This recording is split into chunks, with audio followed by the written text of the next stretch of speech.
الحمد لله رب العالمين، والصلاة والسلام على أشرف الأنبياء والمرسلين سيد الأولين والآخرين، نبينا وحبيبنا وشفيعنا وسندنا ومولانا محمد وعلى آله وأصحابه أجمعين، وعلى من أحبهم وتبعهم بإحسان إلى يوم الدين. أما بعد،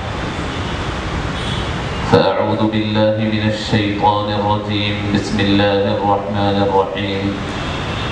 يا أيها المدثر قم فأنذر وربك فكبر وثيابك فطهر. صدق الله مولانا العظيم. وقال الله تبارك وتعالى في شأن حبيبه الكريم: إن الله وملائكته يصلون على النبي يا أيها الذين آمنوا صلوا عليه وسلموا تسليما.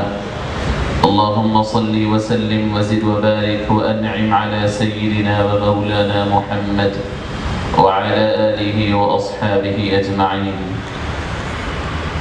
عزیزان گرامی، بزرگوں، نوجوانوں، عزیز دوستوں اور میری معزز ماں اور بہنوں، السلام علیکم ورحمۃ اللہ وبرکاتہ۔ خطبات سیرت کی 13ویں سیریز کی آج 5ویں نشست ہے۔ رسول عربی صلی اللہ علیہ وسلم کی مبارک حیات طیبہ مرحلہ وار ہم سننے اور سنانے کی سعادت حاصل کر رہے ہیں۔ رسول کریم صلی اللہ علیہ وسلم کی سیرت پاک اور آپ کا تذکرہ اس قدر نورانی اور فرحت بخش ہے کہ انسان چاہے کتنا ہی ذہنی انتشار کا شکار ہو، ڈپریشن میں پڑا ہو،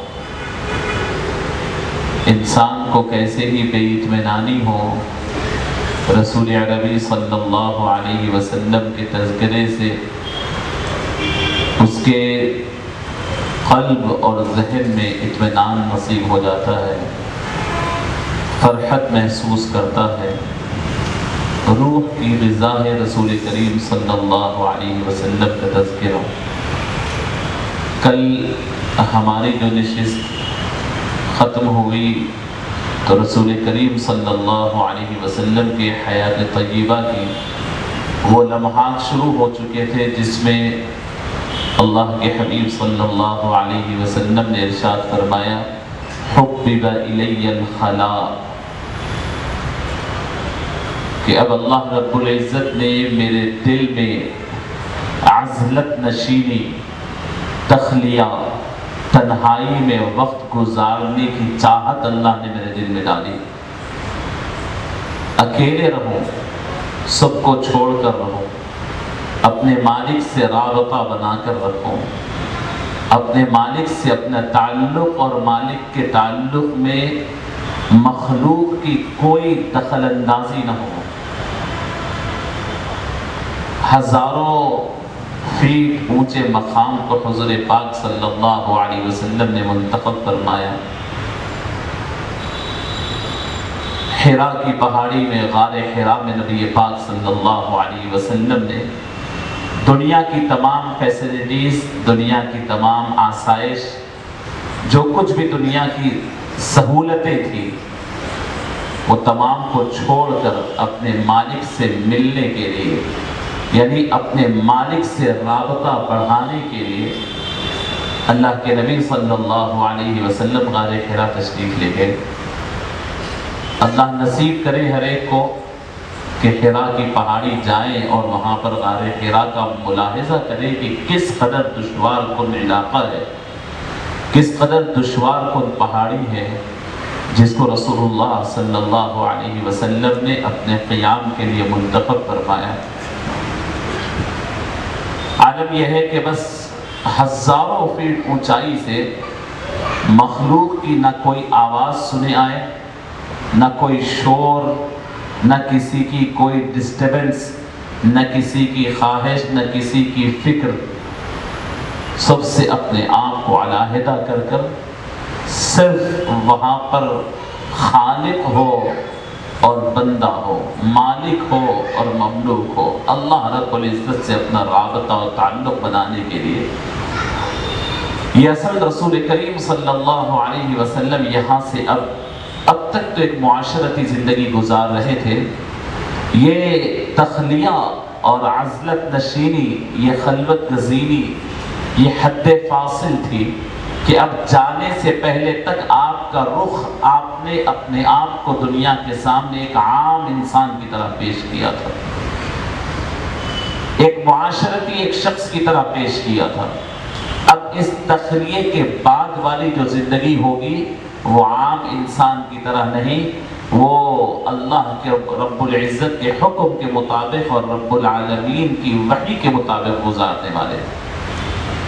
سیدتنا خدیجہ الکبریٰ رضی اللہ تعالی عنہ فرماتی، اور ام المؤمنین سیدہ عائشہ بھی سے روایت کرتی ہے کہ رسول کریم صلی اللہ علیہ وسلم 2 دن، 3 دن، 10 دن بھی جا کر غار حرا میں غار حرا میں تشریف لے جاتی ہیں، وہاں عبادتوں میں مشغول ہوتے ہیں۔ اور ام المؤمنین سیدتنا خدیجہ الکبریٰ رضی اللہ تعالی عنہ کی عمر شریف اندازہ فرمائے، جس وقت حضور غار حرا تشریف لے جا رہے ہیں تو حضور کی عمر ہے 37 تقریباً 36 سال 37 سال، اور ایسے وقت میں حضرت خدیجہ الکبریٰ کی عمر کیا ہے؟ 15 سال بڑے ہیں عمر میں، تو کم از کم آپ اندازہ لگائیں کہ وہ 52-53 سال کی عمر ہے حضرت خدیجہ الکبریٰ رضی اللہ تعالیٰ عنہ۔ حضور وہاں پر ہے، توشہ لے گئے 2 دن کا، اور دیر ہو گئی 2 دن میں تشریف نہیں لائے تو خود توشہ بناتی ہے اور اپنی 52-53 سال کی عمر میں پہاڑ چڑھتی ہوئی اوپر جاتی ہیں اور اپنے شوہر کی، رسول کریم صلی اللہ علیہ وسلم کی خدمت کرتی ہے۔ ابھی اعلان نبوت نہیں ہوا، ضرورت کی چیزیں دے آتی ہیں، ہر 2 روز 3 روز میں ضرور توشہ بنا کر جاتی ہے۔ عام طور پر لوگ کہتے ہیں کہ شوہر کی خدمت، شوہر کو کھانا پکا کر دینا بیوی پر ضروری نہیں ہے، لیکن یاد رکھیں یہ امہات المؤمنین ہے، حضرت خدیجہ الکبریٰ ہے۔ شوہر نہ صرف گھر میں ہو بلکہ شوہر ایک پہاڑ کی چوٹی پر بیٹھ کر عبادت میں مشغول ہے، تب بھی اپنے گھر سے اپنے فریضے کو تکمیل کر کر کھانا بنا کر کے لے جاتی ہے۔ آپ یہ فرض و واجب کے چکر میں نہ رہیں، یہ امہات المؤمنین کی سنت ہے، اس پہ عمل کریں۔ گھر آج بکھر رہے ہیں اسی بات کے اوپر کہ شوہر کی خدمت کرنا کہاں ہے، ساس کی خدمت کرنا کہاں ہے۔ امہات المؤمنین کی بات اٹھا کر دیکھیں، آپ نے تو پڑھا ہے کہ سیدتنا فاطمہ الزہرا رضی اللہ تعالی عنہ اپنے شوہر حضرت علی کی کیسی خدمت کرتی تھی۔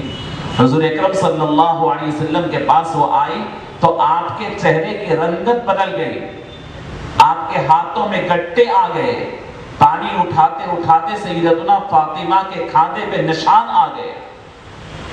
یہ شوہر کے گھر کی خدمت کے ذریعے ہوا، یہ اصل دین ہے، یہ اصل سنت کے مطابق عورت کی خدمت ہے، جس کے ذریعے وہ سوسائٹی میں اور شوہر کے دل میں محبت پیدا کر سکتی ہے۔ سیدتنا خدیجہ الکبریٰ کا معاملہ دیکھیں۔ بہرحال رسول کریم صلی اللہ علیہ وسلم کو اس کے بعد خواب آنا شروع ہوئے۔ اللہ کے رسول صلی اللہ علیہ وسلم فرماتے ہیں کہ مجھے خواب دکھائے جاتے اور خواب کا یہ عالم ہوتا کہ میں رات میں خواب دیکھتا ہوں اور صبح گویا کہ میرے سامنے واقعی وہ جو میں دیکھتا ہوں وہ واقعی ہو جاتا تھا۔ یعنی اللہ اتنا واضح اور صاف خواب دکھاتے، جو ہونے والا ہوتا حضور پاک صلی اللہ علیہ وسلم کو پہلے دکھا دیا جاتا۔ اسی لیے نبی کریم صلی اللہ علیہ وسلم نے فرمایا کہ خواب 20واں حصہ ہے، نبوت کو اللہ رب العزت نے جو عطا فرمایا ہے اس کا حصہ عطا فرمایا کہ نبوت کا ایک حصہ ہے، 6 مہینے تک خواب آتے رہے۔ اب رسول کریم صلی اللہ علیہ وسلم غار حرا میں رہتے اور وہاں پر عبادتوں کا سلسلہ چلتا، اور غار حرا کو آپ جا کر کے دیکھیں کہ اس کے اندر داخل ہونے کا راستہ بھی بڑا دشوار ہونے، بڑی مشکل سے داخل ہو سکتے ہیں۔ اب اب وہاں پر کوئی ایک آدمی ہو تو کوئی دوسرے کو پتہ ہی نہیں چلتا کہ وہاں پر کوئی ہے، اور بس عبادتوں میں مشغول ہوتے۔ ایک مرتبہ رسول کریم صلی اللہ علیہ وسلم وہیں پر ہے اور سامنے کیا دیکھتے ہیں کہ اللہ کے نبی صلی اللہ علیہ وسلم کے سامنے ایک روشنی آتی ہے۔ نبی کریم صلی اللہ علیہ وسلم اسے دیکھتے ہیں اور کچھ اجنبیت سے محسوس ہوئی، یعنی اتنی پہاڑ کے اوپر جہاں آج تک کچھ نہیں تھا ایک اجنبی روشنی دکھی۔ اللہ کے نبی صلی اللہ علیہ وسلم واپس جب گھر آئے تو ام المؤمنین سیدہ خدیجہ سے ذکر کیا کہ خدیجہ میں نے وہاں پر ایک نئی چیز کو دیکھا۔ حضرت خدیجہ نے، کیونکہ ان کے چچیرے بھائی ورقہ بن نوفل جنہوں نے خطبہ نکاح پڑھا تھا وہ عیسائیت قبول کر لیے تھے، عبرانی زبان جانتے تھے، اس میں انجیل پڑھا تھا، انجیل سے وہ واقف تھے پچھلی زمانے کے انبیاء کے حالات کو۔ وہ لے گئی اور کہا کہ چچا یہ آپ کے بھتیجے ہیں، یہ کوئی نئی بات کہہ رہے ہیں، ان سے سن لینا۔ اللہ کے نبی صلی اللہ علیہ وسلم سے انہوں نے پوچھا، حضور نے فرمایا کہ میں نے ایسی ایک روشنی دیکھا۔ ورقہ بن نوفل نے ایک طریقہ بتلایا کہ پھر جاؤ، پھر دوسری مرتبہ اگر یہ بات آئے اور یہ روشنی دکھے تو تم خدیجہ کو ساتھ رکھنا، دیکھنا کہ خدیجہ کے قریب ہو جانا، روشنی رہتی ہے یا جاتی ہے دیکھنا۔ پھر اگر وہ قریب رہے پھر آئے تو پھر خدیجہ کے سر سے دوپٹہ ہٹا دینا، اگر وہ ہٹا دے اور پھر بھی وہ روشنی رہے تو سمجھنا کہ وہ شیطان کی جانب سے۔ وہ چلے گئے، دونوں گئے۔ اب جب روشنی آئی تو نبی پاک صلی اللہ علیہ وسلم نے کہا خدیجہ قریب آ جاؤ، وہ روشنی میرے سامنے ہے۔ سیدتنا خدیجہ قریب آ گئی، پوچھا کہ ابھی روشنی ہے؟ کہا کہ ہے۔ فرمایا اب اپنے سر سے دوپٹہ ہٹا دو۔ سیدتنا خدیجہ اپنے سر سے دوپٹہ ہٹانا تھا کہ وہ روشنی وہاں سے غائب ہو گئی۔ حضور بے چین ہو گئے کیونکہ اس روشنی سے ایک انسیت ہو چکی تھی حضور پاک صلی اللہ علیہ وسلم کو، روزانہ دیکھتے دیکھتے ایک انسیت ہو چکی تھی۔ فوراً پوچھا یہ کیا ماجرا ہے؟ واپس آئے، انہوں نے کہا ورقہ بن نوفل نے کہ یہ روشنی فرشتے کی اللہ کی جانب سے بھیجی گئی ایک فرشتے کی شکل تھی، ایک روشنی کی شکل میں فرشتہ تھا۔ میں نے تمہیں اسی لیے کہا ہے کہ جب عورت اپنے سر سے دوپٹہ ہٹا لیتی ہے تو اس وقت رحمت کے فرشتے اڑ جاتے ہیں اور چلے جاتے ہیں۔ اللہ اکبر، یہ شیطانیت نہیں ہے آپ کے ساتھ ہونے والی، یہ فرشتے ہیں فرمایا۔ اب یہاں سے اور شوق ہو گیا کہ اللہ کی طرف سے آئے ہوئے فرشتے ہیں۔ عزیزان گرامی، وحی کے متعلق آپ کو ذکر کر رہا ہوں، یاد رکھیں وحی عام طور پر اس عنوان کو تفصیل سے نہ بولا جاتا ہے نہ اس کو سنا جاتا ہے، لیکن وحی ایک ایسا ٹاپک ہے، یہ پوری دین اسلام کی بنیاد اسی کے اوپر قائم ہے، پورے دین اسلام اسی پر قائم ہے، اور باطل کے ایوانوں میں لرزہ پڑتا ہے تو اس صرف وحی کے ذریعے، ورنہ تو سب عوام عام آدمی کی طرح، انسان کی طرح ہے، دکھنے میں سب برابر ہے۔ تم میں اور ہم میں فرق کیا ہے؟ ان میں اور ہم میں فرق کیا ہے؟ کتابیں ان کے پاس بھی ہے، لاجکس ان کے پاس بھی ہے، قوانین ان کے پاس بھی ہے، بڑے بڑے عمالقہ، بڑے بڑے ہیروز ان کے پاس بھی ہے۔ کیا وجہ ہے کہ ہم کہتے ہیں کہ تم باطل ہو اور ہم حق ہو؟ تمہاری بات میں شک ہے اور ہماری بات میں یقین ہے، تمہاری باتیں تجربوں کی بنیاد پہ ہیں اور ہماری باتیں وحی کی بنیاد پہ ہے، تمہاری باتیں ذاتی خواہشات کی بنیاد پہ ہے اور ہماری باتیں اللہ کی مرضی ہے۔ یہ دونوں میں فرق کرنے والی اگر کوئی چیز ہے تو وہ صرف وحی الہی۔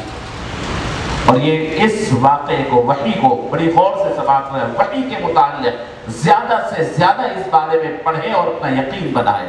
جتنے ایمانیات ہیں، جتنے غیب ہیں، یہ پورے وحی کے ذریعے حاصل ہوتے ہیں اور وحی پر ایمان سب سے بڑی چیز ہے۔ اللہ رب العزت نے اس غار حرا کے اوپر جو بھی واقعہ اللہ نے وقوع پذیر فرمایا وہ وحی کی حالت کو اور وحی کے واقعے کو مضبوط کرنے کے لیے فرمایا۔ کیا ہوا؟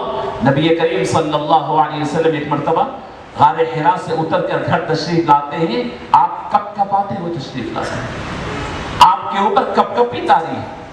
گھر کے اندر داخل ہوئے تو فرمایا زملونی زملونی، اے خدیجہ مجھے اڑا دو، کمبل اڑا دو، میں کانپ رہا ہوں۔ اڑا دیا۔ فرمایا کہ خدیجہ مجھے خوف ہو رہا ہے میری اپنی ہلاکت کا، یا میرے لوگ میرے دشمن ہو جائیں گے اس بات کا سیدتنا خدیجہ الکبریٰ رضی اللہ تعالی عنہ انہیں اطمینان دلاتی ہیں۔ یہ کس بات کی چیز تھی، یہ کیفیت کیوں آئی تھی؟ حضور اکرم صلی اللہ علیہ وسلم نے فرمایا کہ میں ہمیشہ کی طرح عبادت میں مشغول تھا، اچانک جو روشنی تھی وہ ایک شکل اختیار کی اور ایک مجسم، ایک شکل، بہت نورانی شکل میرے سامنے آئی اور آ کر کے مجھ سے کہنے لگے کہ اقرأ، پڑھیے، کیونکہ آج تک کچھ پڑھا نہیں تھا۔ تو میں نے کہا کہ ما انا بقاری، میں نہیں پڑھ پاؤں گا۔ پھر کہا کہ اقرأ، حضور نے فرمایا ما انا بقاری۔ پھر کہا اقرأ، حضور نے فرمایا ما انا بقاری۔ تو وہ فوراً گلے میں ملے، یعنی بغل گیر ہوئے اور حضور پاک صلی اللہ علیہ وسلم کو زور سے، شدت سے حضور کو دبانے لگے اور اس کے بعد چھوڑ دیا۔ نبی کریم صلی اللہ علیہ وسلم کو پھر کہا کہ اقرأ بسم ربک الذی خلق۔ اللہ کے نبی صلی اللہ علیہ وسلم سے کہا کہ اپنے اس رب کے نام سے پڑھیے جس نے آپ کو پیدا کیا ہے۔ اللہ کے نبی صلی اللہ علیہ وسلم پڑھنے لگے اقرأ بسم ربک الذی خلق خلق الانسان من علق اقرأ وربك الأكرم الذي علم بالقلم علم الانسان ما لم يعلم۔ یہاں تک کی آیتیں اسی وقت حضرت جبرائیل امین علیہ السلام نے حضور کو وحی فرمائی اور پورے شکل میں آ کر کے، پورے احساس میں آ کر کے اللہ کے نبی صلی اللہ علیہ وسلم کی جبرائیل امین سے یہ پہلی ملاقات، جو پہلی وقت دیکھا تھا، پہلی ملاقات تھی اس شکل میں، تو لازمی طور پر ہے، فطرت انسانی کا تقاضا ہے کہ طبیعت میں تبدیلی آئی، طبیعت میں ایک قسم کا تغیر آیا، اور وہ تغیر ہو یا جبرائیل امین کا ایسی شکل میں آنا ہو یا حضور کو گلے لگا کر دبوچنا ہو یا بار بار ما انا بقاری کہنا ہو، یہ سب اللہ رب العزت کی حکمت کا تقاضا اور اللہ کی مرضی کے مطابق ہو رہا ہے۔ کیوں؟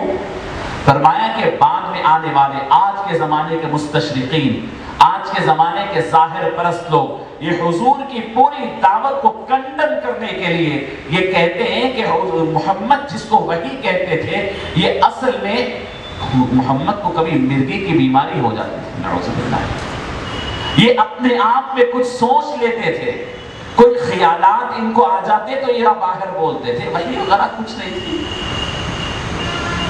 یہ جو پہلی وحی کی کیفیت ہے یہ آپ کو بتلاتی ہے۔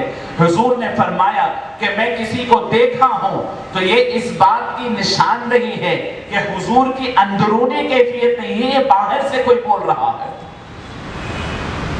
اور جب انہوں نے کہا اقرأ، حضور نے کہا ما انا بقاری، تو یہ بات بھی پتا چلتا ہے کہ جو بولی جا رہی بات تھی وہ حضور کے لیے اس وقت اجنبی بات تھی، اپنی اندر کی بات نہیں تھی، دل کی بات نہیں تھی۔ دل کی بات ہوتی تو ایک لمحے میں پڑھ دیتے۔ یہ جو 3 مرتبہ حضور نے کہا کہ میں نہیں پڑھتا، تو یہ 3 مرتبہ یہ کہنا بھی اس بات کی طرف اشارہ ہے کہ یہ اللہ کی جانب سے خارجی ایک شے تھی، حضور کی داخلی کوئی چیز نہیں تھی۔ اور جو حضور اکرم صلی اللہ علیہ وسلم کے جسم کے اوپر جو کپکپی اور جس انداز کا تغیر پیدا ہوا، فرماتے ہیں کہ یہ دعوت دین اور وحی الہی کو قیامت تک ایسے شر پسندوں کے شر انگیز جملوں سے محفوظ رکھنے اور شکوک و شبہات سے محفوظ کرنے کے لیے یہ چیز اللہ رب العزت نے کی تھی۔ اگر ایسا نہ ہوتا اور حضور پورے اطمینان سے آتے تو لوگ یہ کہتے کہ ہم تو یہی کہہ رہے تھے کہ یہ تو ان کی اپنی بات ہے، ان کو اجنبیت کیوں محسوس ہوگی؟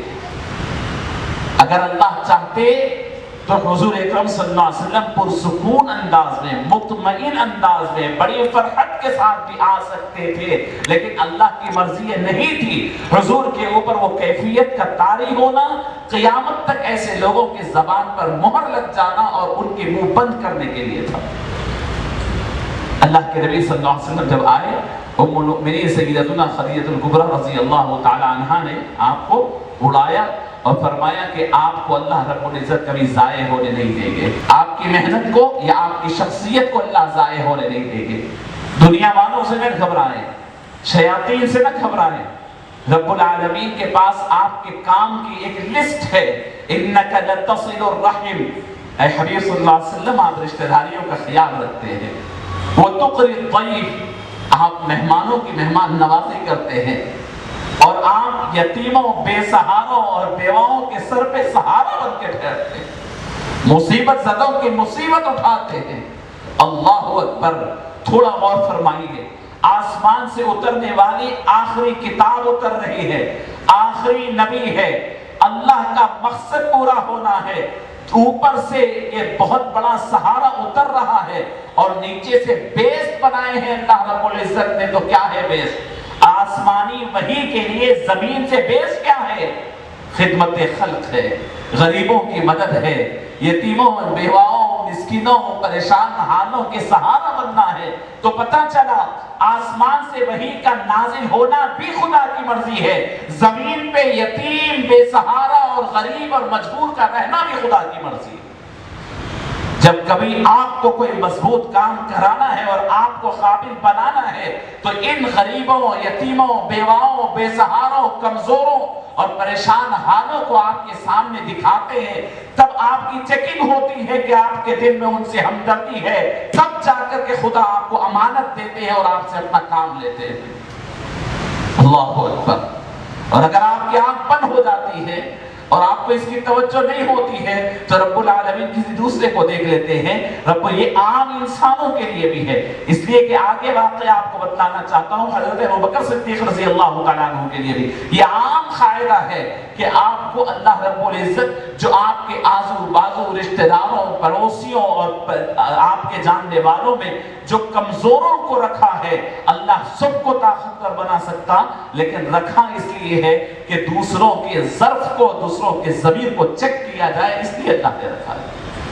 عزیزان گرامی، سیدتنا خدیجہ الکبریٰ رضی اللہ تعالی عنہ، پھر ایک بات اہم ہے، اسلام ضرور ایمان، اسلام اور وحی اور نبی، اسلام کی دعوت اور ایمان اور وحی اور نبوت یہ اللہ نے ضرور مردوں کو عطا کیا ہے، لیکن اس وحی کے حاصل کرنے کے بعد اگر اس کا کوئی سہارا سب سے پہلے کوئی بنے ہیں تو وہ خواتین بنے ہیں، ام المؤمنین سیدہ خدیجہ بنی ہیں۔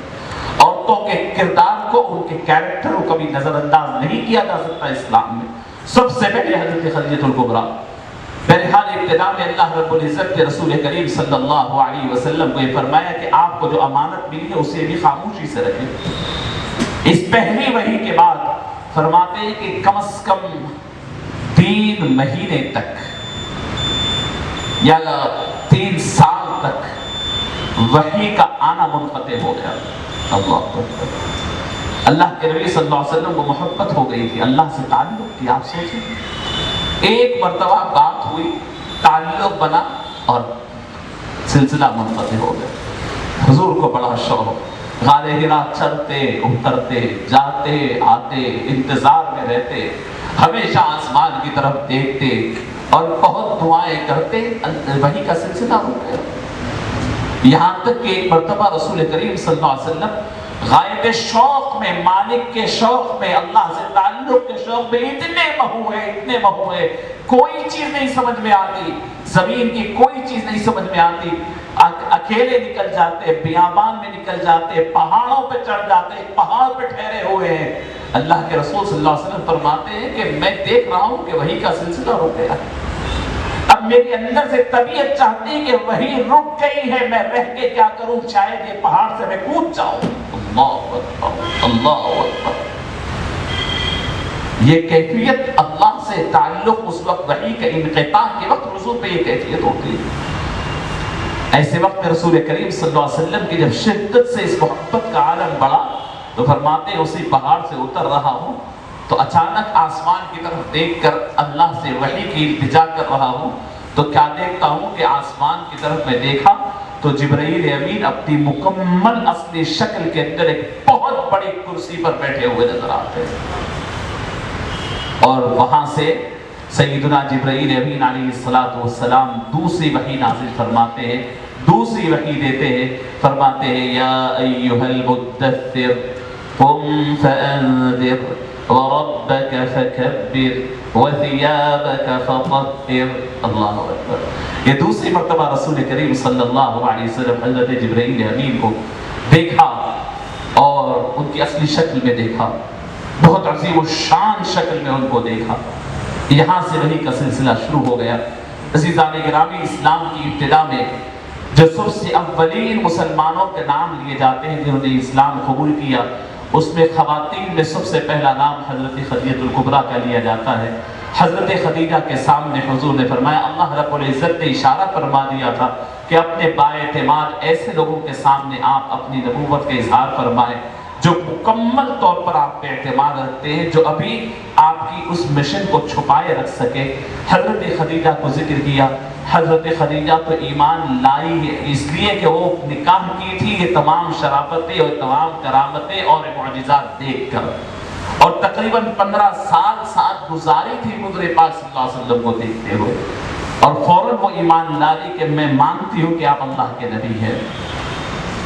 حضرت ابو بکر صدیق رضی اللہ تعالی عنہ مرد حضرات میں آزاد لوگوں میں سب سے پہلے ایمان لاتے ہیں۔ بچوں میں حضرت علی مرتضیٰ رضی اللہ تعالی عنہ ایمان لاتے ہیں۔ غلاموں میں حضرت زید بن حارثہ رضی اللہ تعالی عنہ ایمان لاتے ہیں۔ یہ 4 لوگوں کا نام ابتدا میں آتا ہے۔ لیکن یہاں عرض کروں کہ قریش کا ماحول تھا، عرب کا ماحول تھا، غلاموں کو تو خاطر میں نہیں لاتے۔ حضرت زید بن حارثہ ایمان لا چکے تھے ہوں گے، لیکن ان کا ایمان ان کے لیے معتبر نہیں تھا، عربوں کے لیے بچے تھے، وہ بھی غلام تھے۔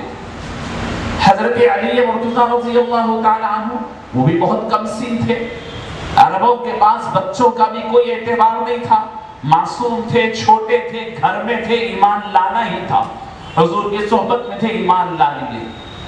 تیسری شخصیت خدیجہ الکبریٰ رضی اللہ تعالی عنہ۔ آپ جانتے ہیں کہ عورتوں کا کیا معیار تھا عربوں کے اندر؟ عورت کی نہ گواہی سنی جاتی تھی، نہ اس کو معتبر مانا جاتا تھا، بلکہ عورت کو کوئی حیثیت ہی نہیں دیتے تھے۔ تو یہ 3 کے 3 لوگ ایمان تو لا لیے تھے، یہ ان کی اپنی ذات کے لیے تھا۔ حضور اکرم صلی اللہ علیہ وسلم کے مشن کے لیے اگر کسی کا ایمان، کسی کی یعنی تصدیق، کسی کا اسلام لانا اگر کامیاب ہوا تو وہ صدیق اکبر رضی اللہ تعالیٰ عنہ کا، چونکہ وہ ایمان لائے تو صدیق اکبر کی عمر میں نبی پاک صلی اللہ علیہ وسلم کی عمر میں کوئی زیادہ فرق نہیں تھا، 2-2.5 سال کا فرق۔ اللہ کے نبی صلی اللہ علیہ وسلم گئے، صدیق اکبر رضی اللہ تعالیٰ عنہ کے سامنے گئے اور جا کر کے صدیق اکبر کو کہا کہ اے ابو بکر، اللہ رب العزت نے میرے اوپر وحی کی ہے اور مجھے نبی بنایا ہے۔ اللہ کے رسول صلی اللہ علیہ وسلم فرماتے ہیں کہ ابو بکر کے علاوہ میں جتنوں کو کہا وہ سوچتے گئے، سوچنے میں مجبور ہوئے، وہ کہنے لگے کہ ہم بعد میں جواب دیں گے، سوچ کے جواب دیں گے، مشورہ کر کے جواب دیں گے۔ فرمایا ابو بکر وہ ایک شخصیت ہے جنہوں نے میری زبان سے سنا تو فوراً ایک لمحہ بھی رکے بغیر کہا کہ میں آپ کو نبی مانتا ہوں اور آپ تو مسلمان ہوتا ہوں۔ یہ صدیق اکبر رضی اللہ تعالیٰ عنہ، اور یہی صدیق اکبر رضی اللہ تعالیٰ عنہ ہے جن کی وجہ سے اولین السابقون الاولون جو لوگ مسلمانوں کی کھیپ کی کھیپ مسلمان، یعنی قریش کی ایک کھیپ مسلمان ہوتی ہے۔ صدیق اکبر کا ایمان بہت بڑی حیثیت ہے حضرت صدیق اکبر کو رسول کریم صلی اللہ علیہ وسلم کے اس مشن کے اندر۔ چنانچہ آپ ایمان لائے، بہت بڑے تاجر تھے، بہت بڑے قبیلے کے آدمی تھے، بنو ہاشم کے نہیں تھے لیکن قریش کے تھے، بہت بڑا پوزیشن صدیق اکبر رضی اللہ تعالی عنہ کا تھا۔ جب آپ کسی کے سامنے کوئی بات کہتے تو انکار کرنا مشکل تھا، ان کی بات سن کر حضرت عثمان ابن عفان ایمان لا لیتے، بہت بڑے تاجر۔ حضرت عبد الرحمن ابن عوف ایمان لاتے ہیں، سعد ابن ابی وقاص رضی اللہ تعالی عنہ ایمان لاتے ہیں۔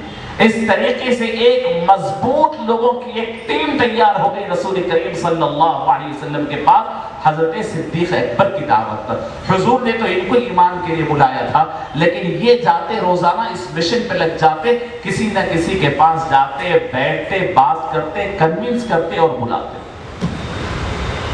عزیزان گرامی، یہ ہے صدیق اکبر رضی اللہ تعالیٰ عنہ کا کنٹریبیوشن اسلام میں۔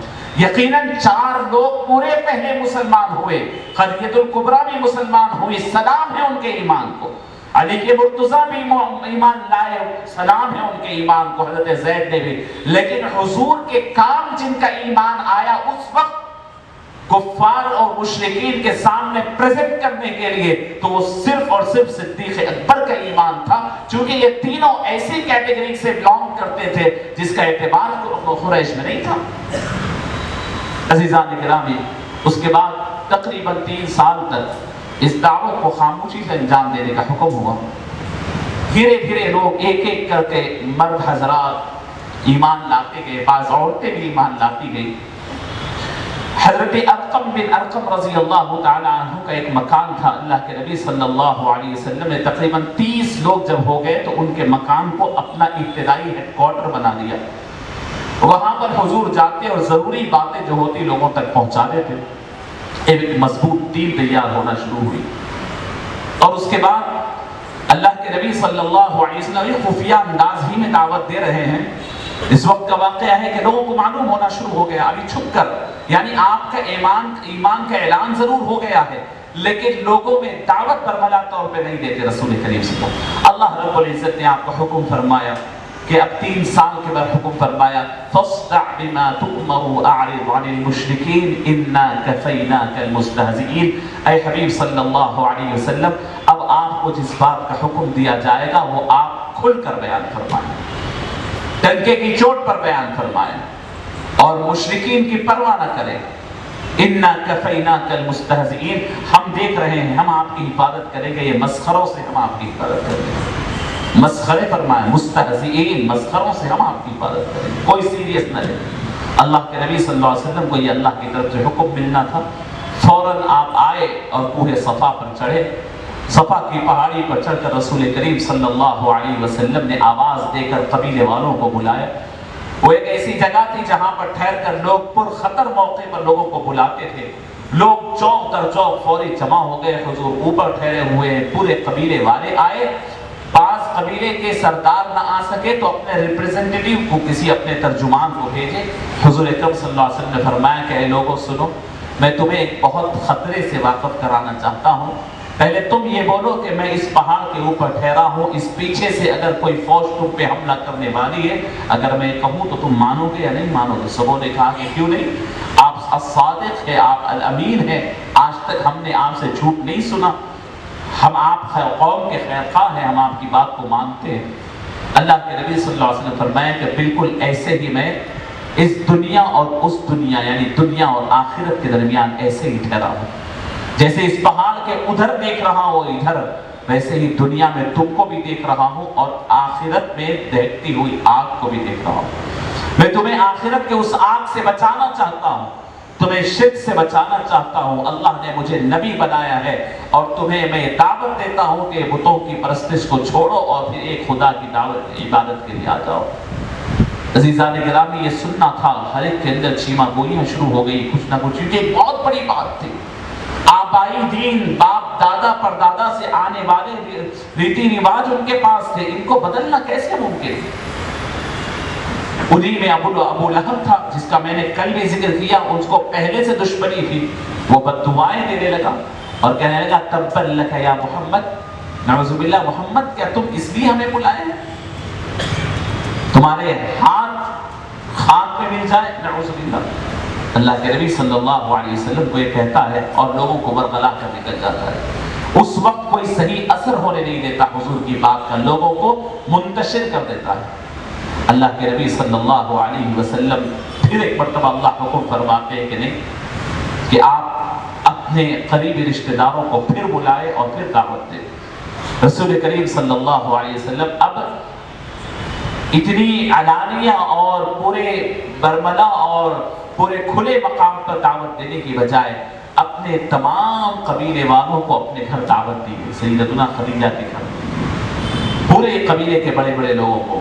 جب سب کھانے سے فارغ ہوئے، حضور نے ایک ایک کا نام لے کر کے ان کے بڑوں کے حوالے سے پکارا، اے بنی عبد مناف، اے بنی عبد المطلب، اے فلاں، ہر ایک کے داداؤں کے نام سے پکار کر فرمایا کہ سنو، تمہاری خیر اس میں ہے کہ تم اپنی آبائی ان چیزوں کو چھوڑو اور حقیقت کی طرف لوٹ آؤ، اور میں تمہیں دعوت دیتا ہوں، یہ حق دین ہے، اپنی اس بت پرستی کو چھوڑے۔ دعوت حضور پاک صلی اللہ علیہ وسلم نے پھر ان کے سامنے ذکر فرما دی۔ وہاں پر میں پھر ابو لہب تھا، پھر اس محفل کے اندر گڑبڑ شروع کیا، لیکن لوگوں کو اس بات کا پتہ تو چل چکا تھا کہ یہ آخری نبی ہے، اب یہ آخری نبوت کا اعلان کر چکے ہیں، اور ان کے پاس یہ کہتے ہیں کہ ان کے پاس وحی آتی ہے اور یہ جو بولیں گے وہ وحی کی بات بولیں گے، یہ بات پتہ تو چل گیا تھا، لیکن ایمان کوئی نہیں لائے ان دونوں محفلوں میں، نہ کوہ صفا کی محفل میں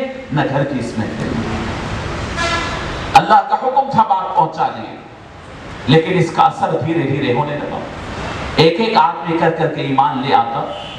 اب جو ایمان لانے والوں کی تعداد بڑھتی جاتی، جس کے اندر ابتدائی طور پر حضرت ابو بکر کے رفقا جو آئے تھے، ان کے علاوہ جتنے لوگ ایمان لاتے وہ پورے غریب تھے، غلام تھے، کمزور تھے، ایمان لے آتے جاتے، اور اس کو دیکھ کر کفار و مشرکین کے اندر ایک غیظ و غصہ بھر جاتا۔ کیوں؟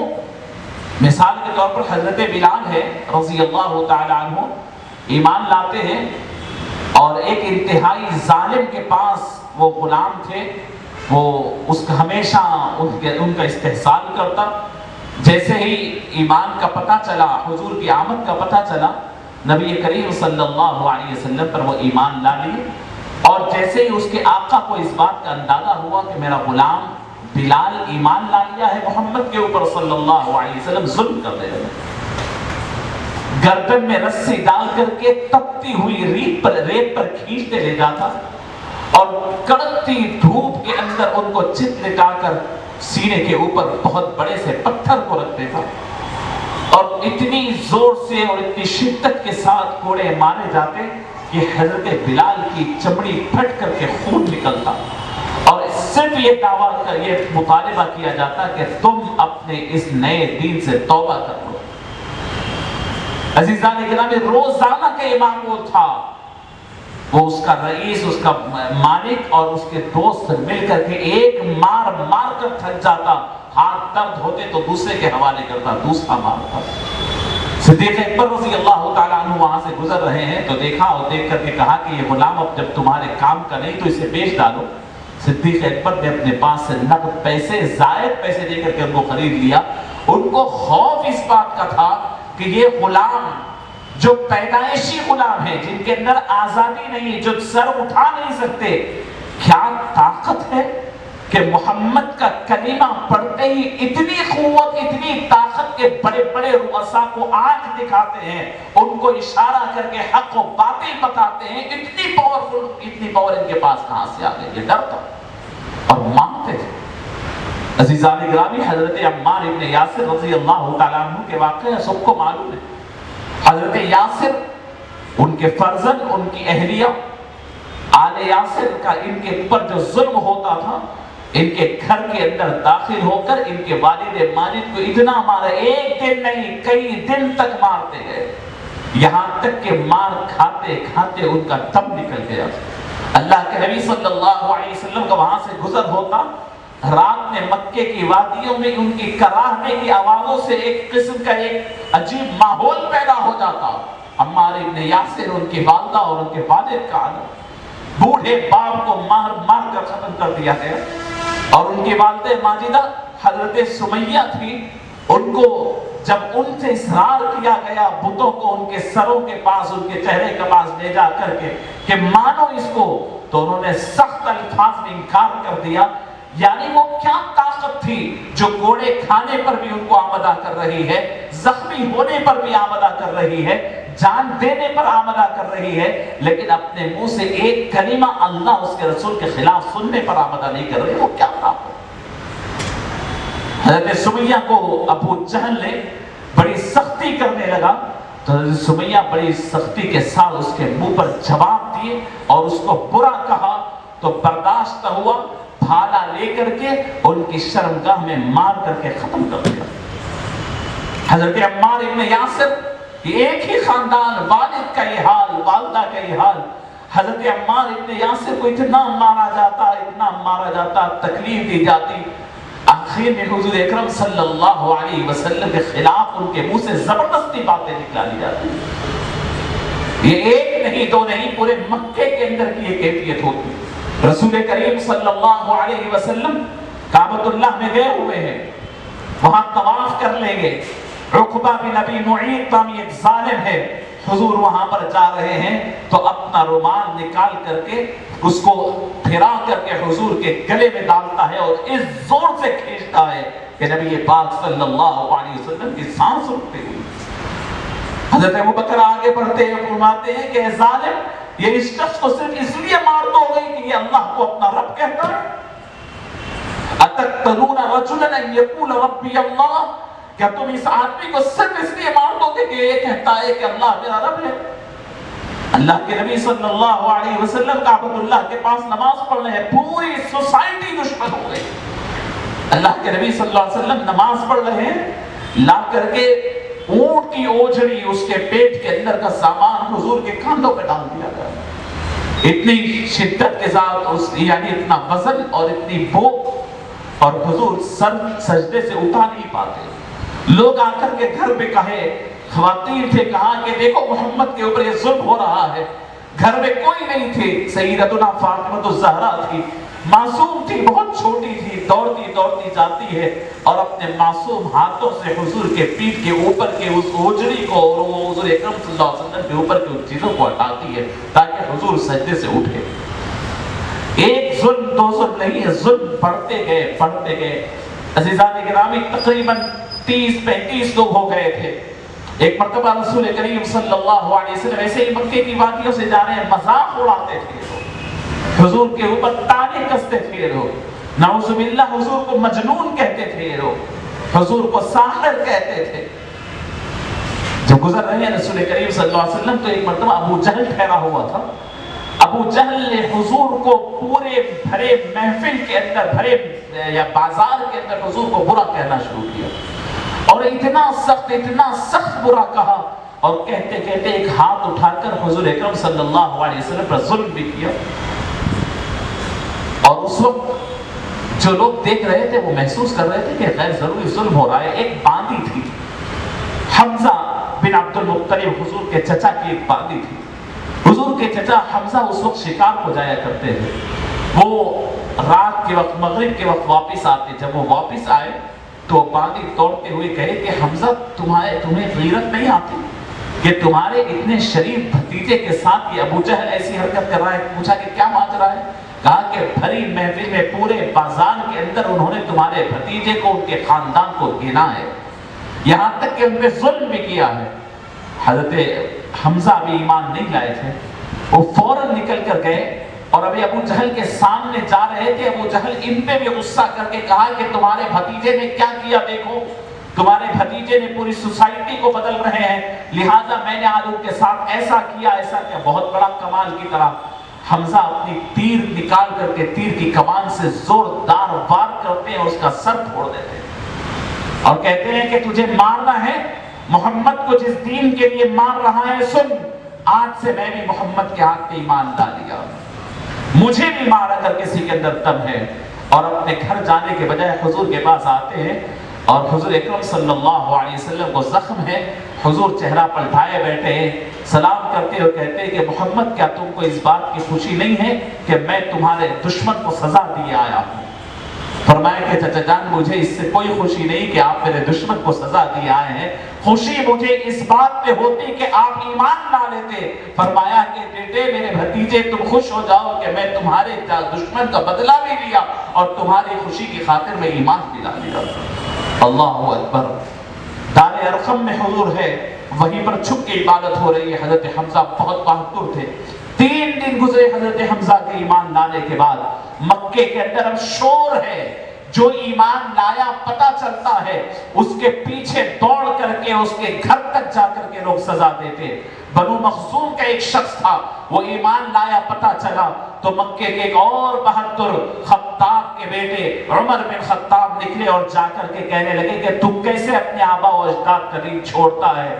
بنو مخزوم کا آدمی کہتا ہے کہ تمہارا میرے اوپر کوئی حق نہیں، تمہارا جس پہ حق ہے ابھی اپنے گھر والوں کو جا کر کے دیکھو، ابھی کچھ دن سے تمہاری بیٹی، تمہاری بہن اور تمہارا بہن بھائی بھی اس دین کے اتباع کرنے لگا ہے۔ غصے کے عالم میں حضرت عمر، جو ابھی عمر بن خطاب تھے، تلوار نکال کر حضور کے گھر کو جانے والے تھے تاکہ نعوذ باللہ قتل کرے، اسی تلوار کو لے کر کے اپنی بہن کے گھر جاتے ہیں۔ گھوڑے کے ٹاپوں کی آواز سن کے سمجھ گئے گھر سے قرآن کے پڑھنے کی آواز آ رہی تھی۔ چھوٹے چھوٹے اوراق ہوتے، چھوٹے چھوٹے ٹکڑے ہوتے، کہیں چمڑے کے، کہیں ہڈی کے، کہیں کوئی چیز کے، اس کے اوپر لکھ لے کر پڑھتے۔ شوہر اور بیوی دونوں پڑھتے بیٹھے ہیں۔ آواز اس زمانے کی طرح گھر تو نہیں تھے، چھوٹے گھر تھے، باہر سے آواز، اندر سے آواز قرآن کی پڑھنے کی آ رہی ہے، باہر سے ان کی آواز آتے ہی وہ فوراً چھپ گئے۔ مسیرے کے نیچے بہن بھائی چلے گئے، بہن سامنے ہے، دروازہ کھٹکھٹایا، عمر تلوار نکال کر اندر جا کر بہن سے پوچھتے ہیں کہ بتاؤ آواز کیسی آ رہی تھی؟ بہن نے کہا کہ کوئی آواز نہیں آئی۔ پھر ڈرا کر پوچھا کہ بتاؤ آواز کیسی آ رہی تھی، تمہارا شوہر کہاں ہے؟ کچھ دیر چھپانے کی کوشش کی، لیکن اس کے بعد بات نہ سمجھی تو شوہر کو انہوں نے نیچے سے نکالا اور ایک زوردار مار مارا جس سے شوہر کی کنپٹی اور پیشانی میں زخم آیا۔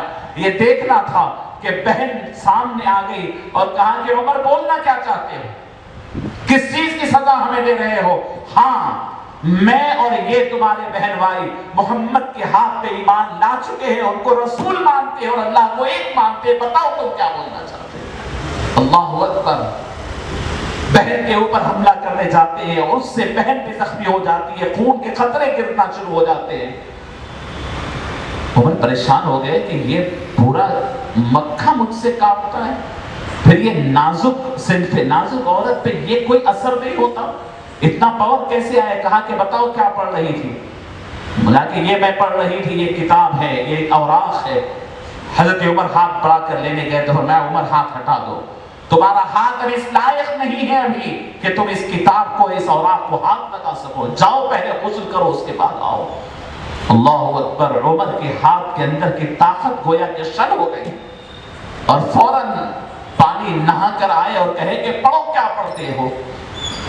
تلوار نکلی ہوئی ہے، بستر پر رکھی ہوئی ہے، سامنے پیپر دیے گئے۔ اللہ اکبر۔ وہ آیات بہن پڑھ کر سناتی ہے، سورہ طٰہٰ کی آیات ہے، طٰہٰ ما انزلنا علیک القرآن لتشقى الا تذکرة لمن یخشى تنزیلا ممن خلق الارض والسماوات العلا الرحمن علی العرش استوى۔ یہ آیتیں جیسے جیسے بہن پڑھ رہی تھی حضرت عمر کا دل پگھل رہا تھا، آنکھوں سے آنسو رہا تھے۔ بہن جہاں رکتی وہاں عمر کہتے کہ بتاؤ محمد کہاں رہتے ہیں، مجھے لے چلو محمد کے پاس۔ لیے حضرت عمر کو بہن اور بہن بھائی مکے کی وادیوں سے گزرتے ہوئے بنو دار ارقم میں پہنچ کر دستک دیتے ہیں، لوگ اندر سے جھانک کر دیتے ہیں کون ہے؟ کہاں عمر آئے؟ ابھی 3 دن ہوا تھا حضرت حمزہ ایمان لا کر۔ حمزہ نے کہا پریشان کیوں ہوتے ہو؟ آنے دو، آ کر صحیح سلامت صحیح راستے سے بات کیا تو ٹھیک ہے، اگر آ کر کچھ شرارت کی تو واپس نہ جائے گا، دروازہ کھولو۔ دروازہ کھولتے حضور نے پوچھا شرارت شور کس کا ہے، کس بات کا ہے؟ کہا کہ عمر بن خطاب آئے۔ عمر کون ہے؟ عمر بن خطاب آئے ہیں۔ اللہ کے نبی صلی اللہ علیہ وسلم فرماتے ہیں آنے دو۔ عمر آیا ہے، خیر کے ساتھ آیا ہے۔ حضرت عمر سامنے آ کر کے بیٹھتے ہیں اور فرماتے ہیں اشہد ان لا الہ الا اللہ واشہد ان محمد رسول اللہ۔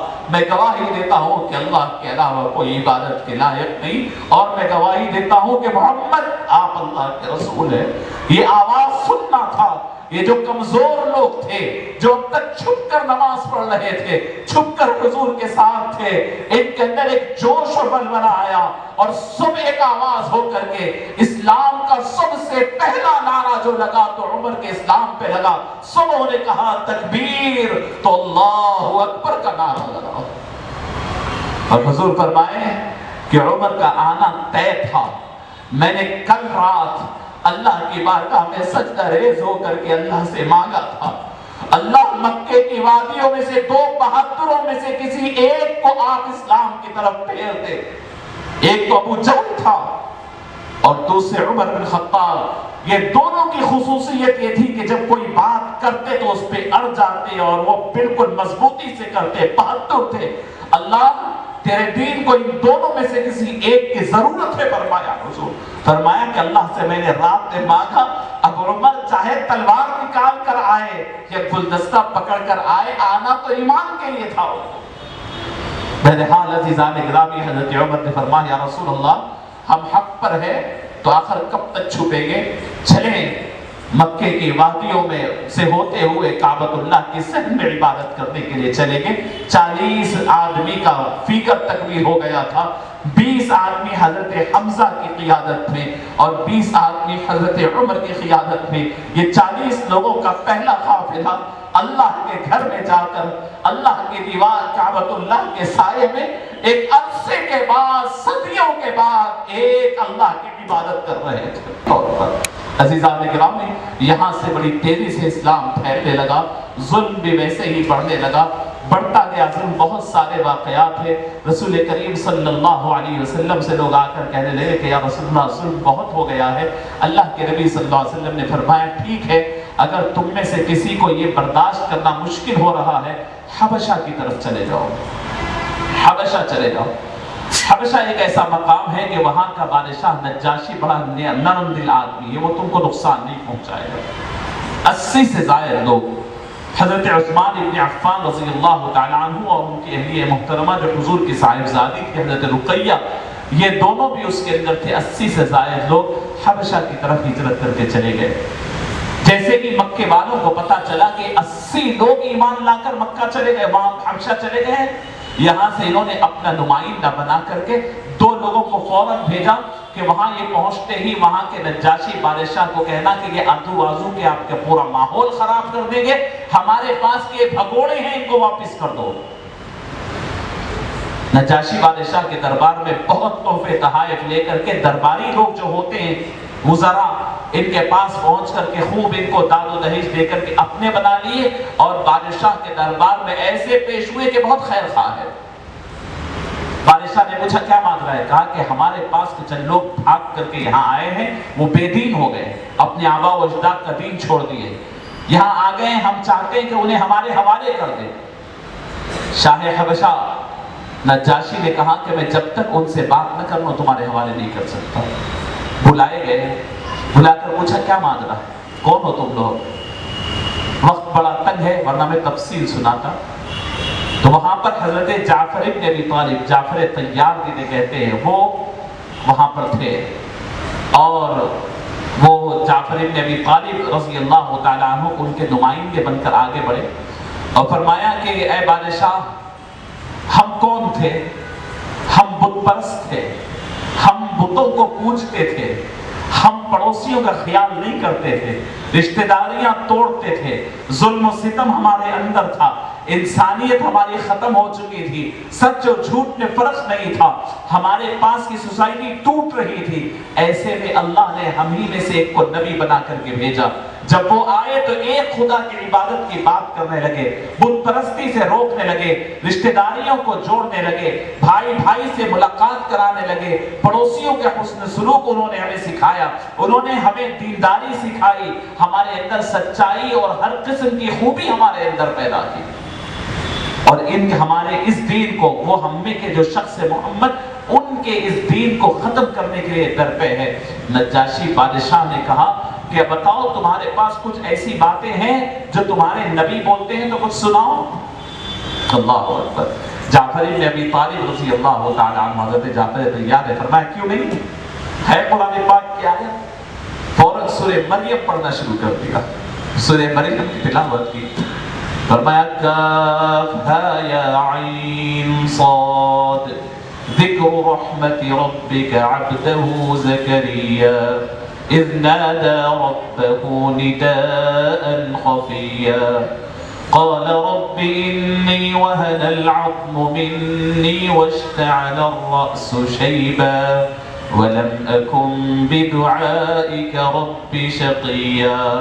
فرماتے ہیں کہ وہ بادشاہ سر جھکا لیا، اپنے عصا پہ ٹیک لگائے رہا، جب تک یہ آیتیں پڑھتے رہے اس وقت تک اس کے آنکھوں سے آنسو جاری تھے، یہاں تک کہ پوری داڑھی اس کی تر بتر ہو گئی آنسوؤں میں، اور اٹھ کر ٹھہر گیا اور کہتا ہے کہ یہ آیتیں لانے والا کوئی انسان کی آیتیں نہیں ہے، یہ واقعی نبی برحق ہے اور نبی آخر الزمان ہے، تم یہاں سے جاؤ، میں ان کو کسی قسم کی تکلیف پہنچنے نہیں دوں گا، عزت کے ساتھ تم حبشہ میں رہو اور اپنا کام کرو۔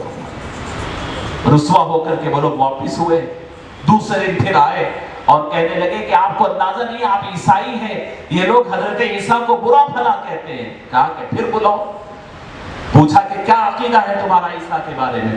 فرمایا ہمارے نبی یہ کہتے ہیں کہ عیسیٰ اللہ کے رسول ہے اور اللہ کے بندے ہیں، وہ کلمۃ اللہ وروحہ القاها الی مریم، وہ اللہ کے ایسا کلمہ ہے جو اللہ نے حضرت مریم کے اندر القاء فرمایا تھا، وہ اللہ کے بیٹے نہیں ہے، وہ خدا نہیں ہے۔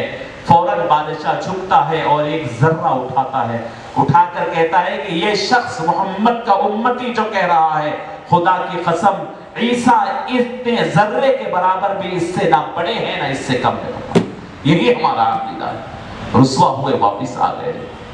مکہ المکرمہ میں حالات، چونکہ مسلمانوں کی ایک بڑی تعداد وہاں چلی گئی تھی، جو لوگ ہیں مشکل اٹھا رہے ہیں، حضور اکرم صلی اللہ علیہ وسلم بھی تکلیف اٹھا رہے ہیں، ایسے میں حضرت ابوبکر صدیق رضی اللہ تعالیٰ عنہ کا واقعہ بھی آپ نے سنا ہے کہ ان پر بھی بہت ظلم ہوا۔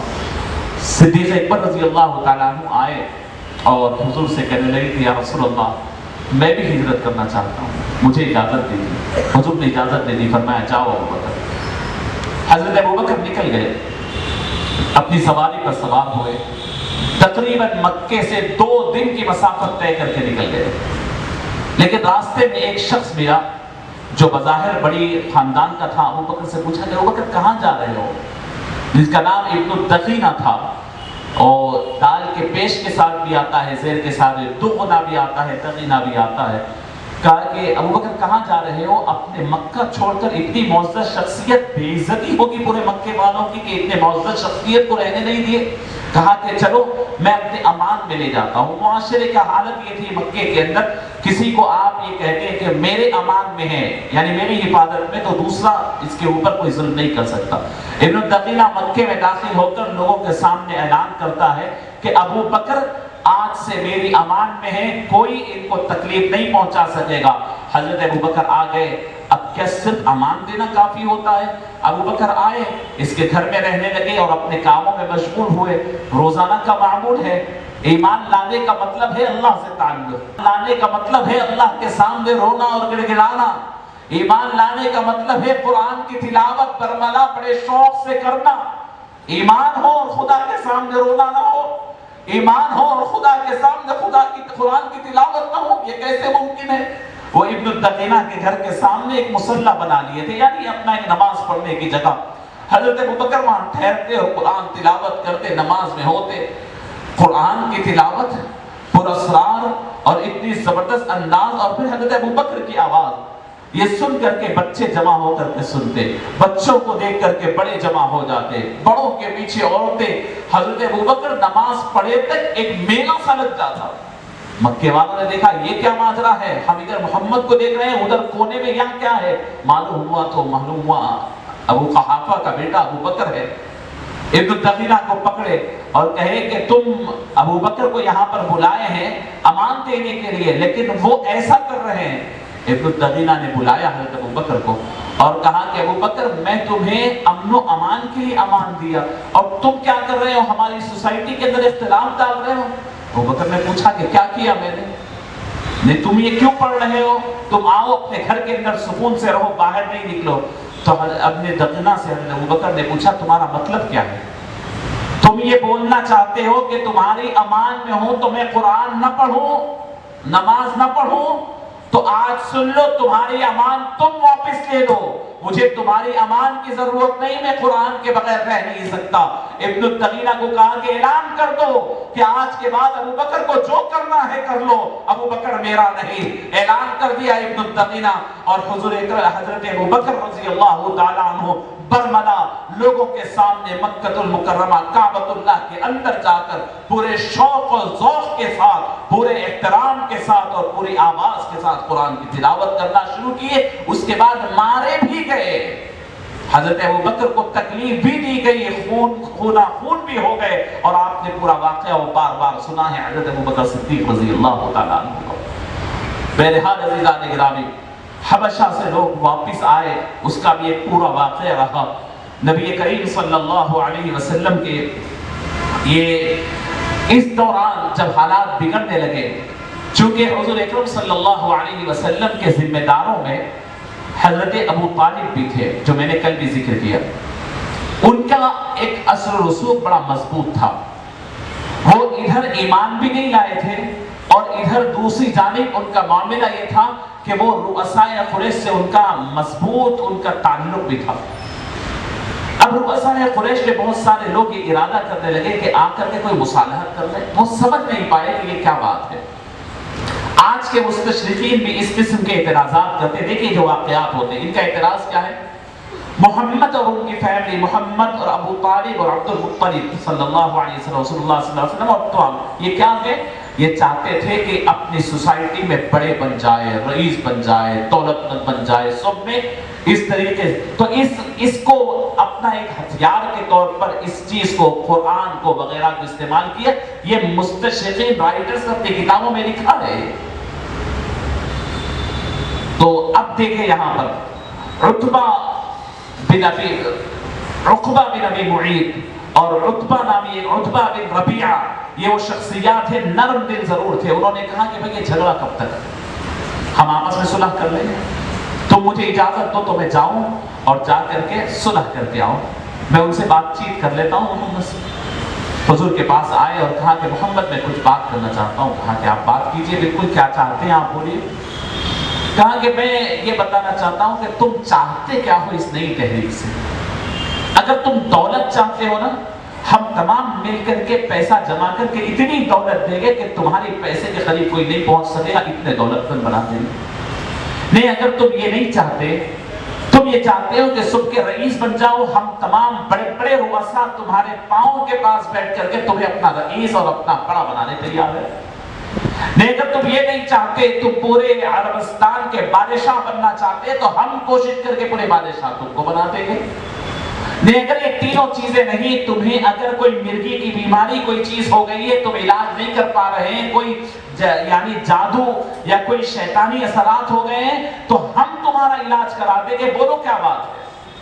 اللہ کے نبی صلی اللہ علیہ وسلم نے فرمایا کہ ہو گئی تمہاری بات تکمیل ہو گئی؟ کہا کہ ہاں ہو گئی۔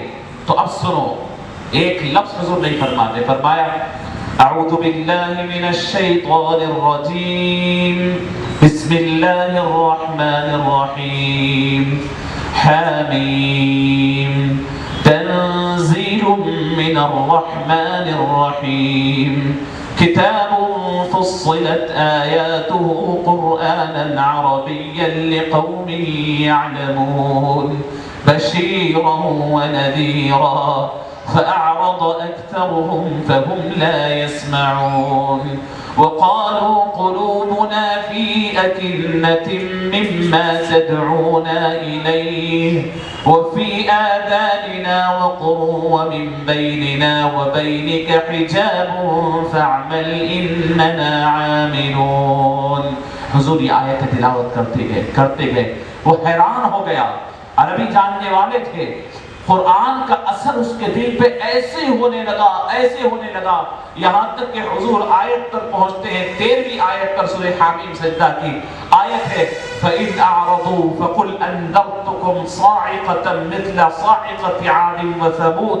حضور اوپر سے پورا تعارف کراتے ہوئے آئے، اور اس کے بعد قرآن میں یہ کہتے ہیں پھر بھی یہ لوگ انجان ہو جائے، اعراض کرے، نہ مانے، تو آپ کہیے فَقُلْ أَنذَرْتُكُمْ، دیکھو میں تمہیں ڈراتا ہوں ایک ایسی اندوہناک عذاب سے جو عاد و ثمود کو پہنچا۔ وہ فوراً اٹھتا ہے اور حضور کے منہ پر ہاتھ رکھ دیتا ہے، فرماتا ہے، وہ کہتا ہے کہ محمد خدا کا واسطہ دیتا ہوں کہ تم اس کے آگے نہ پڑھو، ہو سکتا ہے کہ عذاب ہم پر نازل ہو جائے۔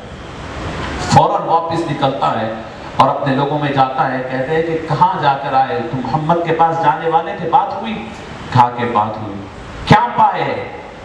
میں نے کہا کہ بات یہ ہے کہ میں تم کو مشورہ دیتا ہوں کہ ان کی بات جو محمد کہہ رہے ہیں وہ بات کو وہی کی وہی رہنے دو، ان سے کوئی تعرض نہ کرو، ان سے کوئی دشمنی نہ کرو، کیونکہ میں نے بہت کچھ سنا ہے عربوں سے، جو کلام وہ سنا رہے ہیں وہ کوئی انسانوں کا کلام نہیں، وہ کلام غالب آ کر رہے گا۔ اگر تم ان کے ساتھ خاموشی اختیار کرو گے تو ایک وقت آئے گا وہ پورے عرب پر چھا جائیں گے، تو تم ان کے ساتھ تو ہو سکتے ہیں، ان کی عزت تمہاری عزت ہے۔ اگر ایسا نہ کرو، تم مخالفت کرو گے تو پھر پوری دنیا بھر میں ہمیشہ کے لیے تم عبرت ناک بن جاؤ گے، عبرت بن جائے گے۔ میرا مشورہ ہے کہ ان کے سامنے نہ جاؤ، ان کا مقابلہ نہ کرو، خاموشی سے اپنا کام کرتے ہو۔ ایک نہیں تین مرتبہ مصالحت آئی۔ ایک مرتبہ تو حضرت ابو طالب نے خود لے کر آئے مصالحت کا فارمولا اور کہنے لگے کہ بھتیجے یہ تمام لوگ بات کرنا چاہتے ہیں اور یہ کہتے ہیں، یہ کہتے ہیں، یہ دینا چاہتے ہیں، یہی تمام آفرز، اور کیا ہے ان کے پاس؟ تو آج کے جو مستشرقین، جو رائٹرز، جو ظاہر پسند مادیت پرست جو لکھ رہے ہیں کہ اگر دولت کے لیے حضور نے کیا تھا، نعوذ باللہ، بادشاہت کے لیے کیا تھا، تو بغیر کوئی تکلیف کے، بغیر کوئی جنگ کے یہ تمام چیزیں تو حاصل ہو گئی تھی، حضور کبھی بھی قبول کر دیتے۔ فرمایا نہیں، چچا جان ایک مرتبہ لے آئے تو حضور وہاں بہت ناراض ہو گئے۔ فرمایا کہ چچا جان آپ سے امید نہیں تھی، اور فرمایا کہ چچا جان اگر میرے ایک ہاتھ میں سورج اور دوسرے ہاتھ میں چاند لا کے رکھتے تب بھی میں اس دعوت سے سرے موئی انحراف نہیں کر سکتا، اور اگر آپ چاہتے ہیں کہ آپ کے معاملے، اگر آپ کی جو میرے ساتھ معاملہ داریاں ہیں اس کو روک دو تو پھر میں یہاں سے علیحدہ بھی ہو جانا چاہتا ہوں، لیکن آپ کو تکلیف دینا نہیں چاہتا۔ حضور نے نہیں مانا۔ وہاں سے حضرت ابو طالب خاموش ہو گئے۔ فرمایا کہ بات بہت آگے، یہاں تک کہ یہ 3 مصالحتوں کی کوشش نامکمل، ناتمام ہونے کے بعد یہ لوگ اب معاہدہ کیے کہ اب ان کو ایسے ہی مکے میں چلتا پھرتا اگر چھوڑ دیا جائے گا تو ہمارے بچے، ہماری بیویاں، ہمارے سب اپنے گھروں سے نکل کر محمد کے ہو جائے گے، لہٰذا ان کا بائیکاٹ کر دیا جائے۔ بلایا حضور کے تمام خاندان والوں کو، بنو ہاشم کو، بنو عبد المطلب کو، انہوں نے کہا کہ ہم ایک تم سے ایک بات کرتے ہیں کہ محمد کو ہمارے حوالے کر دو تاکہ ہم انہیں قتل کر دیں، نعوذ باللہ، یا نہیں تو بھی ہم تمہارا بائیکاٹ کر دیں گے ہر طریقے کا، تم سے خرید و فروخت نہیں ہوگی، تم سے شادی بیاہ نہیں ہوگی، تم سے کوئی بات نہیں کریں گے۔ اب حضور کے خاندان میں سب ایمان لائے ہوئے نہیں تھے، چند لوگ تھے، سبوں میں ایک آواز ہو کر کہا کہ ہم معاشرتی بائیکاٹ، سوشل بائیکاٹ برداشت کریں گے لیکن محمد کو تمہارے حوالے کرنا برداشت نہیں ہوگا۔ شرب ابی طالب میں وہاں پر 3 سال کا بائیکاٹ کر دیا گیا رسول کریم صلی اللہ علیہ وسلم کے پورے خاندان کو۔ ایک دن 2 دن نہیں، ایک ہفتہ 2 ہفتے نہیں، مہینہ 2 مہینے نہیں، 3 سال۔ عالم یہ ہے کہ کوئی چیز خرید و فروخت نہیں ہو سکتی۔ بعض مرتبہ دوسرے باہر کے قافلے اناج لے کر کے آتے، آواز آتی تو فوراً اس شرب ابی طالب سے نکل کر کے چند مرد حضرات جاتے کہ اپنے بل بلاتے بچے، بھوک اور پیاس سے تڑپ رہے بچے، ان کے لیے کچھ لا دے۔ ابو لہب ٹھہر کر کہتا کہ یہ ہماری سوسائٹی کے دشمن ہیں، ان کے لیے دام اتنے بڑھا دو کہ خرید نہ سکے۔ وہ لوگ جا کر کے دیکھتے، کچھ خریدنے جاتے، دام بہت بڑھ گئے، کچھ نہیں خرید پاتے تو واپس آتے۔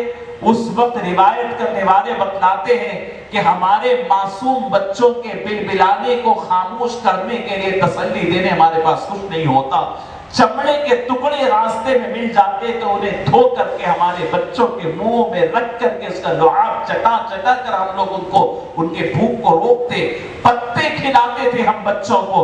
3 سال تک شرب ابی طالب میں حضور پاک صلی اللہ علیہ وسلم کا پورا خانوادہ بن رہا۔ عزیزان گرامی، یہ آپ سن رہے ہیں آج کی پوری داستان۔ حضور اکرم صلی اللہ علیہ وسلم کو ابو لہب کی بد دعائیں، اللہ کے نبی صلی اللہ علیہ وسلم کے ساتھ مذاق اڑانا، حضور اکرم صلی اللہ علیہ وسلم کے گردن میں کپڑا ڈال کر کے کھینچ دینا، ان کے کھانے کے اوپر ہوجری کا ڈال دینا، حضرت عمار ابن یاسر کے والد اور والدہ کے ساتھ کا ظلم اور ان کے اوپر کا ظلم، حضرت بلال حبشی کی پیٹھ کے اوپر پڑنے والے کوڑے، ان کے سینے پہ رکھے جانے والی چٹانیں، حضرت خباب کے معاملات، یہ جتنے معاملات ہیں انہوں نے آخر کس چیز کے لیے اتنی تکالیف کو سہا ہے؟ اسی دین کے لیے جو دین میرے اور آپ کے پاس ہے، اور آج بھی دنیا یہی مطالبہ کرتی ہے۔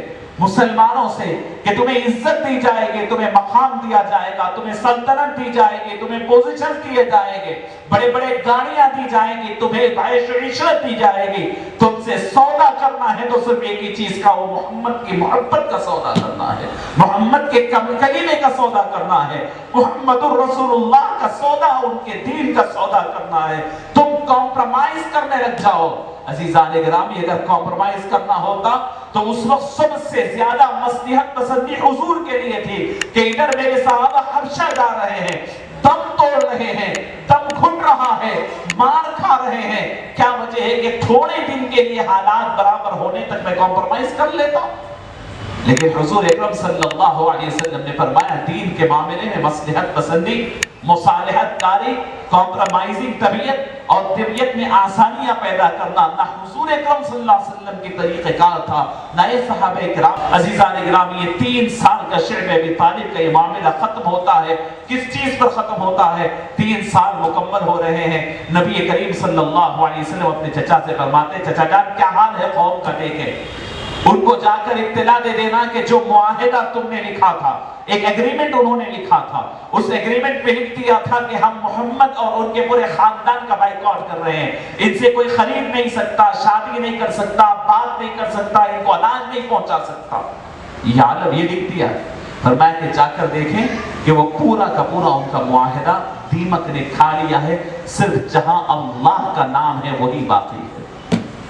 ابو طالب پوچھتے ہیں کہ بھتیجے یہ تم کس بھرم میں کہہ رہے ہو, تمہیں اللہ نے کہا ہے یا اپنے سے کہا کہ مجھے میرے رب نے خبر دی؟ بڑے شان سے حضرت ابو طالب اپنے شعب ابی طالب سے نکل کر حرم میں جاتے ہیں. وہ کہتے ہیں دیکھیں نا ٹوٹ کر آیا ہے, 3 سال سے بائیکاٹ ہوا, تو کہا کہ بیٹھ جاؤ, میں تمہارے سامنے ایک شرط رکھنے آیا ہوں. تمہارا جو معاہدہ, جو ایگریمنٹ تھا, اس ایگریمنٹ کے بارے میں میرا بھتیجا کہتا ہے کہ وہ پورا دیمک اسے کھالی ہے, اللہ نے اس پہ دیمک مسلط کی ہے, اور سوائے اللہ کے نام پہ کوئی چیز باقی نہیں ہے. انہوں نے کہا کہ یہ بات سوال ہی نہیں ہے, ایسا ہو ہی نہیں سکتا. کہا کہ ہم تم سے وعدہ کرتے ہیں اگر ایسا نہیں ہے اور پورا جیسے کہ ویسا وہ ورق ہے تو ہم آج ہی محمد کو تمہارے حوالے کرتے ہیں, اور اگر ایسا ہے تو پھر تمہارے اوپر ذمہ داری ہے کہ ہمارے بائیکاٹ ختم کرنا ہوگا. مانا گیا.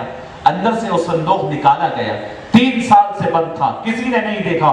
جب کھولا تو حضور نے جیسے فرمایا تھا من و عن ویسے ہی صرف اللہ کا نام بچا ہوا اور پورا ورق ختم ہو گیا.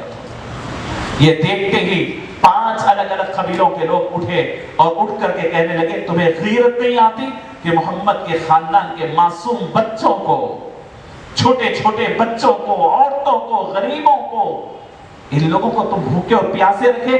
آج کے دن ان کا سوشل بائیکاٹ ختم ہو جائے گا, اور یہاں سے رسول اللہ صلی اللہ علیہ وسلم باہر آ کر کے پھر دعوت کا کام شروع کرتے ہیں. بہرحال عزیزان گرامی, یہ 3 سالہ سوشل بائیکاٹ تک بڑے اور واقعات تھے. میں تیزی کے ساتھ اس کو ختم کرنا چاہتا ہوں. یہ باتیں آپ حضرات کی گوش گزار کی گئے. خاص طور پر آج کا درس یہ اس لیے ہے کہ ہمارے اندر ایمان کے لیے قربانی دینے کی کیفیت پیدا ہو. ماؤں میں, بہنوں میں, بیٹیوں میں, بھائیوں میں, بزرگوں میں یہ ایمان ایسے ہی نہیں آتا ہے. ایمان مشکلات سے آتا ہے اور مشکل سے قائم رہتا ہے. اللہ کو کوئی غرض نہیں, اللہ دیکھنا چاہتے ہیں کہ تم میں سچا کون ہے اور جھوٹا کون ہے, کون مزے اڑانے کے لیے آتا ہے, کون اللہ کی محبت کے لیے آتا ہے. یہ جب تک مشکلات نہ آئیں گے. حضرت خباب بن ارت فرماتے ہیں, ایک مرتبہ حضور یعنی مکہ مکرمہ میں ہے, کعبے کے پاس لیٹے ہوئے ہیں, جا کر پوچھا یا رسول اللہ کیا ہم حق پر نہیں ہیں؟ اگر ہم حق پر ہیں تو آپ اللہ سے دعا کریں کہ مصیبت ہم پہ سے ٹل جائے. اللہ کے نبی صلی اللہ علیہ وسلم اٹھ کر بیٹھ گئے اور پھر آپ کے چہرے مبارک کے رنگت بدل گئی. فرمایا کہ کیا کہنا چاہتے ہو تم؟ حق کی خاطر, دین کی خاطر تم سے پہلے والے لوگوں کے اوپر لوہے کی کنگیاں کی گئی, تمہارے سے پہلے کے لوگوں کے اوپر لوہے کی کنگیاں کی گئی اور تمہارے ان کے چمڑیاں نوچ دی گئی. تمہارے اوپر تو کوئی تکلیف نہیں, برداشت کرو اللہ کی خاطر, اسی کا اجر تمہیں ملے گا. تو بہرحال عزیزان گرامی, یہ چند باتیں آج کے درس کے حوالے سے آپ کی گوش گزار کی گئی. اللہ رب العزت ہمیں عمل کی توفیق نصیب فرمائے. وما علینا الا البلاغ المبین. السلام علیکم ورحمۃ اللہ وبرکاتہ.